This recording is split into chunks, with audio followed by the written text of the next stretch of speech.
A man and a woman are seated at a diner having dinner on their first Tinder date. He starts by praying over his food as she watches in awkward silence. Looks like we've got an atheist on our hands. I don't know you like that, you could be crazy. It should be a sin to call a black woman crazy. Oh, you one of those people that think God is a black woman, huh? I don't believe in God. The girl is blunt, abrasive and a serial loner as she has no family or friends to spend time with. She's on this date because she had a bad day at work and didn't want to be alone today. The guy is warm, kind and really in love with his family. He waited 3 weeks for her to respond to his perfectly crafted message on Tinder, and even though she's barely attracted to him and very obviously using him as an outlet to vent her frustrations, he's honestly just glad she responded to his message. The date ends up being pretty average and ends with her unironically calling him broke. Do you really like this place, or is it the only spot you could afford? It's black owned. Touché.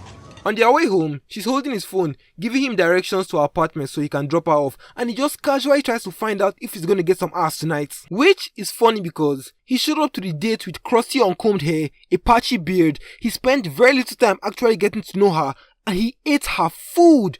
Which, by the way, does double damage because she hates the sounds he makes when he eats.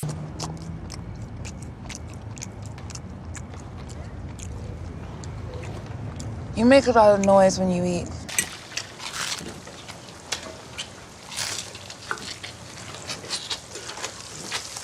So, she obviously lets him know he ain't getting no cheeks tonight. I thought we were gonna hang out.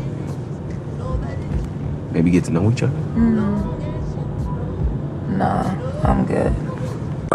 Bro doesn't know how to deal with rejection, so out of embarrassment and a little bit of resentment, he passive-aggressively drags his phone out of her hand, causing the car to swerve, resulting in them getting pulled over. Put your hand down. He only had it up because you're shining a light in his eyes. It's a white cop in a Hollywood movie, so he obviously does a big racism on our guy, but she's an educated, abrasive black woman that doesn't tolerate bullshit and fully knows her rights as a decorated lawyer. So, she confronts Mr. Racism, gets shot in the leg, and bro launches at him to defend his lady. Nah, I'm good. And bro launches at him to defend this strange lady, gets in a scuffle, and ends up shooting Mr. Racism in an act of self-defense.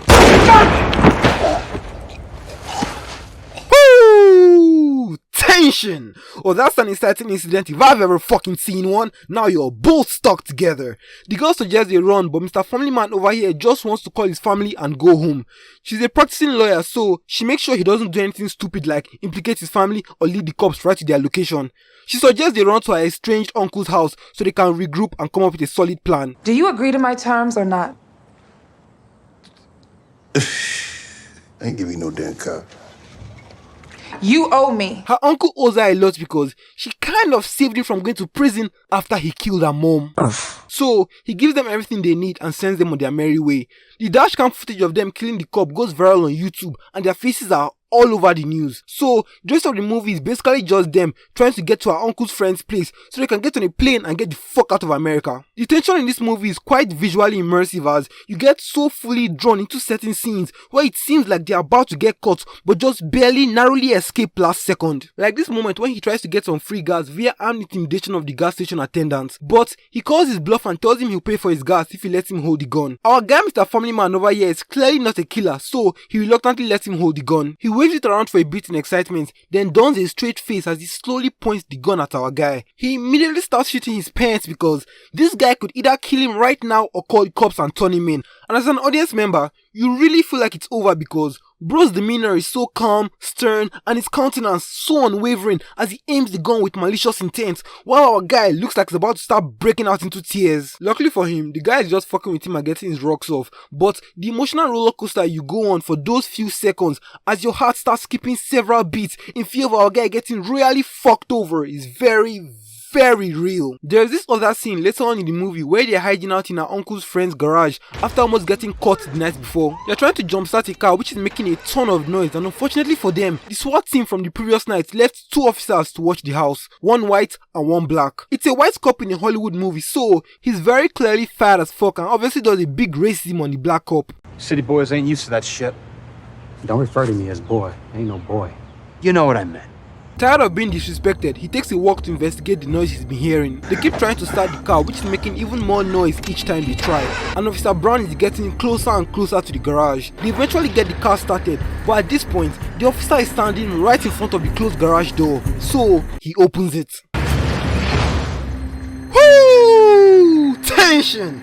Our guy has the same scared shitless look he had on his face when the gas attendant put the strap on him, and our girl looks like she just got the abrasive, strong, independent black woman slapped right out of her. They're both sitting there, just waiting to get shot or put in handcuffs, but Officer Brown looks towards his Caucasian co-worker, looks back at them, and just fucking steps out of the way.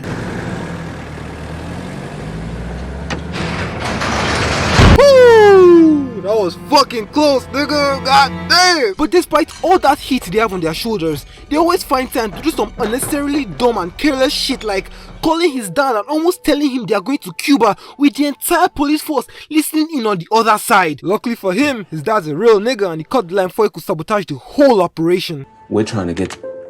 Now, why would you do that? Get out of my house. Whoo! Damn, that was close. Come on, bro. I know you miss your people, but this ain't the time to start acting like a fucking dumbass bitch, nigga. You gotta lock in. They also end up taking this guy to the hospital because they lightly tapped him with their car, completely ignorant of the fact that he might try and rob him or try and turn him in for a possible reward. But for as dumb and seemingly inefficient as that might have been, it's those little acts of kindness that really helps humanize them in the eyes of their fellow black people, irregardless of the fact that the black community already placed them on this big ass pedestal as these self-appointed honorary fuck the police type freedom fighters. Well, if it isn't a black Bonnie and Clyde. Power to the people. Don't worry, you're safe here. Going as far as organizing local protests in their name.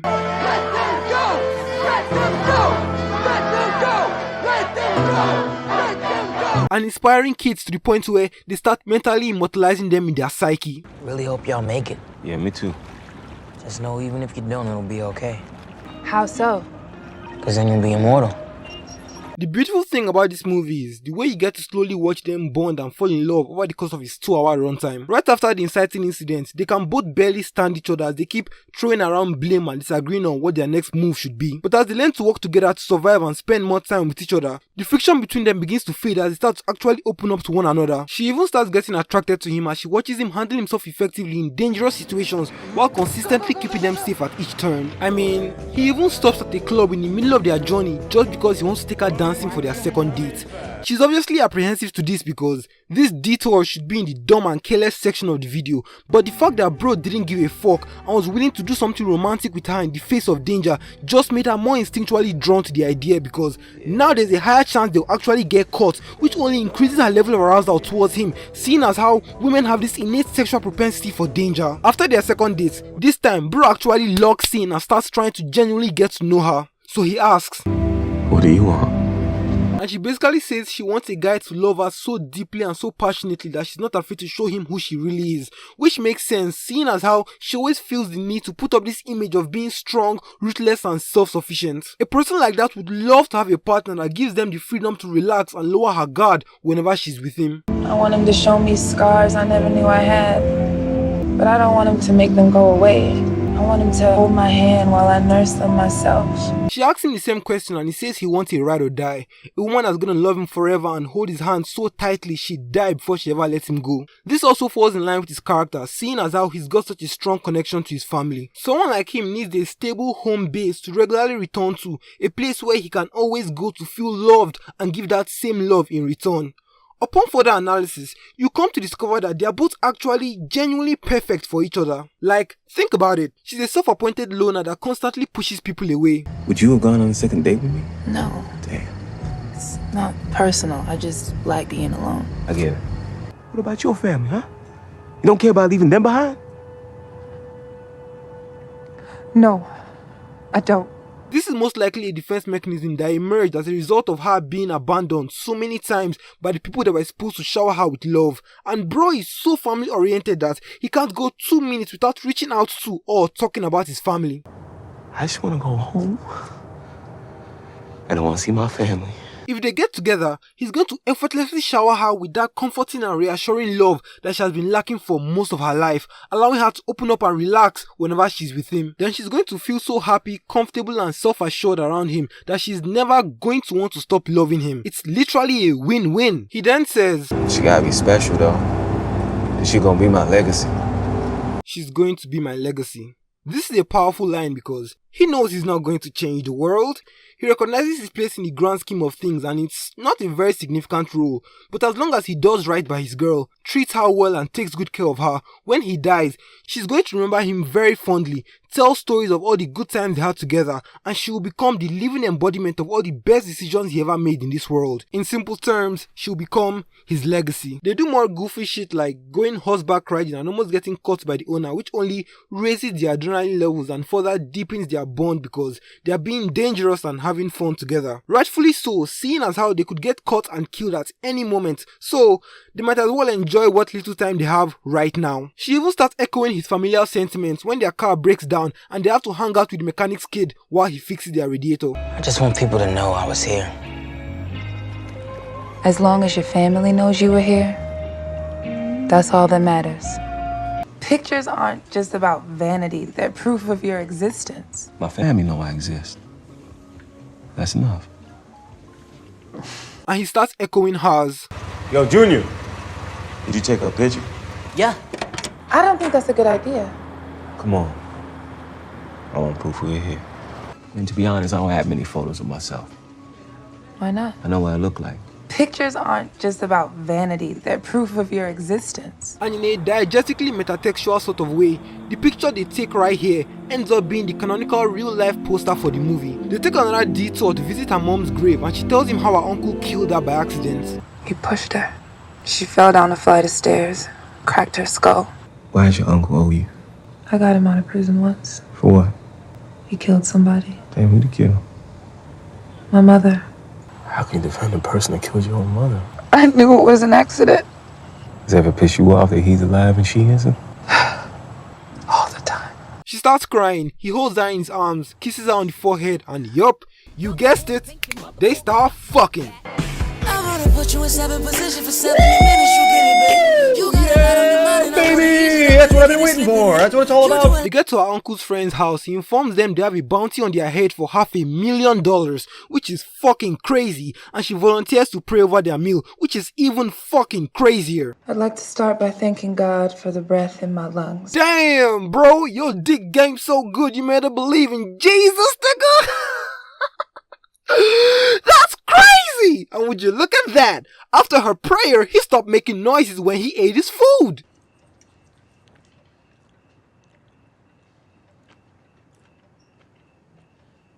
Damn, girl, that ass so good you give my nigga table manners? That's crazy! So, they go through the whole anxiety-inducing fiasco with the SWAT team and Officer Brown, do some adrenaline-spiking reckless driving. Oh shit! Then they camp out for the night. He gives her his jacket to keep her warm, but she can't sleep because of her anxiety and general restlessness, so he tells her a story from his childhood till she falls asleep. The next day, they finally meet up with the guy with the plane, and they just start applying pressure on that nigga immediately, bro. They wanna get that plane today, nigga! Alright, he gonna have the plane ready to go first thing tomorrow morning. We can't wait till tomorrow. We gotta go now. Damn, y'all some bossy motherfuckers. Call him back.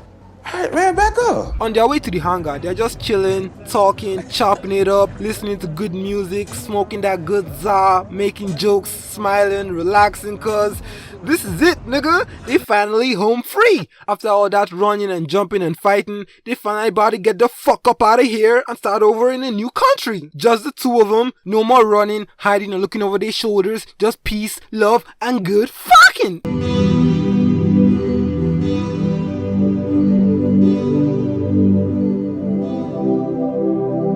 They get to the runway, they see the plane with the driver. They get to the runway, they see the plane with the pilot waving at them. They get out the car, start anxiously walking towards the plane and...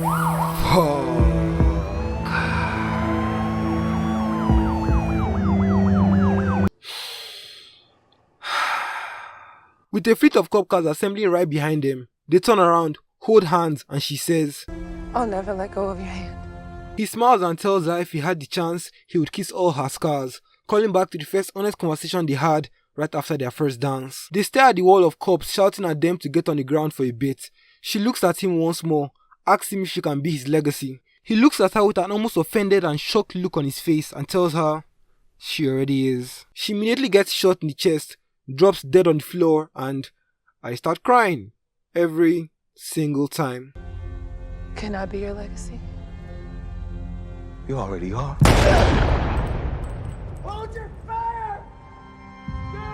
He stares at her lifeless body on the ground, picks up his lady, and with tears in his eyes, starts walking towards the officers. They tell him to put her down unless they will shoot, but in this moment, nobody could possibly come between him and his girl, so he keeps walking. They open fire on him, and he falls to the ground with his girl in his hands. I want a guy to show me myself. I want him to love me so deeply I'm not afraid to show him how ugly I can be. He never stopped loving her, even after she was taken from him, and she never stopped holding his hand. We get a solemn montage of all the people they interacted with on their journey, watching the TV as their death becomes national news. Then we see the plane guy counting what appears to be $500,000 in cash. They soon become immortalized as everyone shows up to their funeral, and that picture gets plastered all over their community.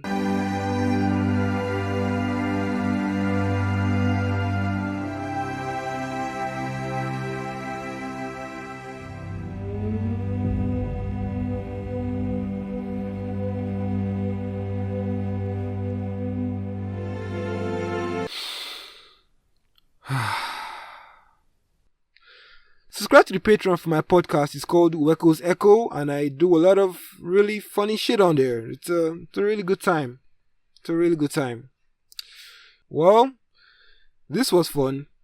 Subscribe to the Patreon, link in the description, and I'll see you guys in the next analysis.